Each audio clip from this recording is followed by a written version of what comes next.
Bonjour et bienvenue sur ce webinaire consacré à l'efficacité et la sécurité des vaccins anti-Covid-19.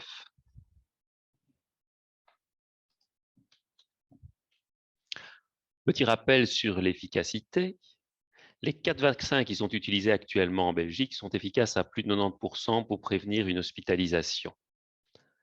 Si l'on s'intéresse maintenant à l'efficacité sur la maladie Covid, les 2 vaccins ARN ont une efficacité d'environ 95% après 2 doses.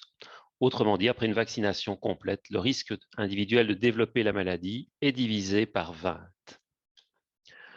Le vaccin AstraZeneca a une efficacité de 78% après 2 doses et le vaccin Janssen une efficacité de 66% après une dose unique. Si toute la population est vaccinée, le risque diminue encore. En effet, les personnes vaccinées peuvent encore être infectées par le virus sans développer nécessairement la maladie, mais leur charge virale est beaucoup plus faible et donc la transmission du virus dans la population diminuera, d'autant plus qu'il y aura de personnes vaccinées.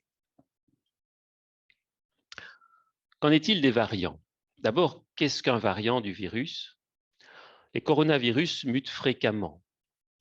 C'est un phénomène tout à fait naturel qui se produit lors de la reproduction du virus dans l'individu. Et plus le virus circule, plus les variants apparaissent. C'est pour ça que les variants apparaissent dans des zones où la circulation du virus et l'incidence de la maladie sont élevées. Les mutations qui donnent un avantage au virus se répandent, c'est-à-dire que certains variants, par exemple le variant britannique, a une affinité plus grande pour les récepteurs de la cellule et peut ainsi plus facilement infecter la cellule et infecter une personne et se répandre ainsi dans la population. Les variants qui sont suffisamment différents pour ne pas être reconnus par le système immunitaire ont un avantage. À ce moment-là, même les personnes immunisées par la maladie ou par le vaccin continuent à être infectées par ces virus et à le répandre dans l'entourage. Qu'en est-il de l'efficacité des vaccins actuels sur les variants? Eh bien, plusieurs études sont en cours, tant en laboratoire qu'au niveau des populations, et les estimations d'efficacité varient selon les études et les méthodes utilisées. À titre d'exemple, selon une étude menée par Public Health England sur la population anglaise, le variant britannique est sensible à 93% au vaccin Pfizer après 2 doses et à 66% après 2 doses d'AstraZeneca. Pour les 2 vaccins, après la première dose, la protection est de 50%. Si l'on s'intéresse au variant indien ou Delta, l'efficacité après 2 doses est de 88% pour le vaccin Pfizer et 60% pour l'AstraZeneca. Après une dose, l'efficacité pour ces 2 vaccins n'est que de 33%, une efficacité donc très limitée. Qu'en est-il des effets secondaires? La plupart des effets secondaires sont bénins et spontanément résolutifs. Ils disparaissent après quelques jours. Il y a d'abord des effets locaux dont le plus fréquent est une douleur au point d'injection. En général, cette douleur n'est pas très importante et pour quelques personnes, elle peut l'être. Il peut y avoir parfois une rougeur ou un gonflement. Il peut y avoir quelques effets généraux bénins comme de la fièvre, des maux de tête, de la fatigue, des douleurs musculaires ou articulaires, voire des frissons, plus rarement des nausées et vomissements. Pour les vaccins ARN, c'est le graphique qui est présenté ici, ce type d'effet secondaire est plus fréquent après la deuxième dose. Ce n'est pas nécessairement le cas pour les autres vaccins.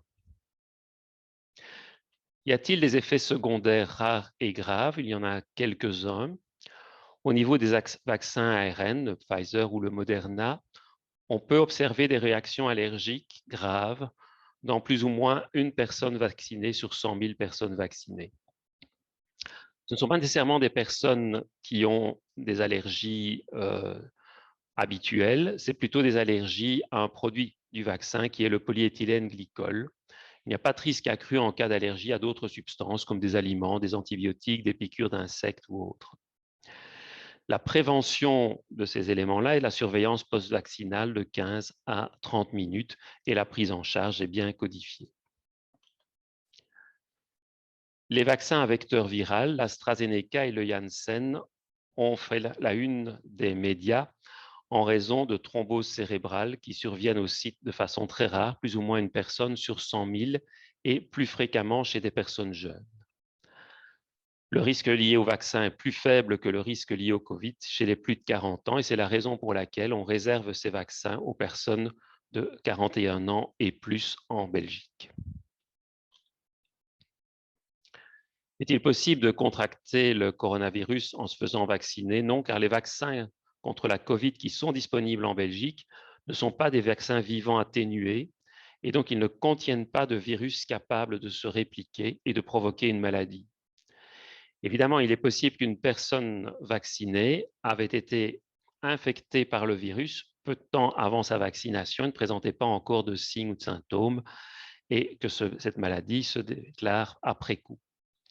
Il faut en effet quelques semaines pour que le vaccin soit efficace et idéalement après la deuxième dose. Donc, il est tout à fait possible de développer un Covid entre les deux doses d'un vaccin ou juste après la vaccination.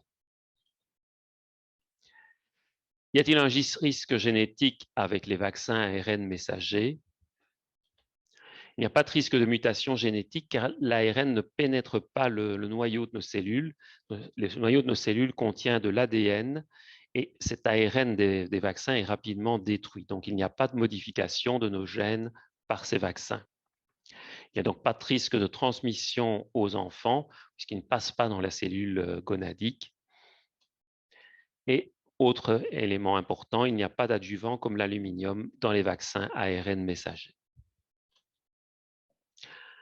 L'autorité compétente continue de contrôler la sécurité des vaccins après leur administration. Comme pour tous les autres médicaments, il y a une surveillance après mise sur le marché et il est possible de déclarer les effets secondaires à l'Agence fédérale des médicaments et des produits de santé. Notons que les vaccins Covid-19 sont très souvent sous la loupe des médias et chacun des effets secondaires importants sont extrêmement médiatisés. Il faut relativiser ces effets secondaires rares qui sont beaucoup moins fréquents que le risque que l'on prend tous les jours, par exemple en circulant en voiture ou en faisant d'autres activités plus risquées. Je vous remercie pour votre attention et si vous souhaitez davantage d'informations, vous pouvez consulter le site de l'Observatoire de la santé du Hainaut où vous trouverez également les derniers chiffres relatifs au niveau de vaccination dans la population hainauienne.